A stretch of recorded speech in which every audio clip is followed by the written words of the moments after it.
Kung naghahanap ka kung saan ka pwedeng mag-ipon, pwede ka sa Kaiser Savings Program na dito 3 na yung meron ka. Kaya tinatawag na Level 1 Investing.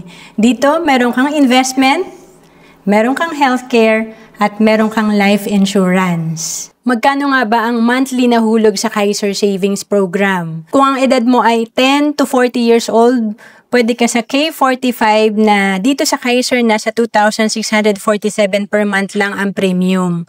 Ang Kaiser ay 7 years to pay. At kung ang edad mo ay 41 to 50 years old, pwede ka sa plan K60 sa Kaiser na ang monthly premium mo nasa 3,529 lang.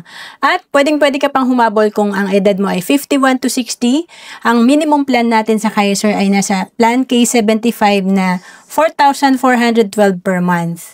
Again, ang Kaiser ay 7 years to pay, 20 years maturity. At kung OFW ka, pwede ka rin sa Kaiser. We have online application. To know more about Kaiser, message mo lang ako sa Facebook, Roan Celis Capistrano. Bawat Pilipino dapat maging handa sa mga oras na hindi natin inaasahan.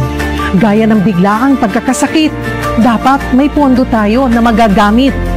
Sa oras ng pangangailangan, dapat may magmamalasakit. At sa pagtanda, walang pangamba, dapat may mag-aalaga.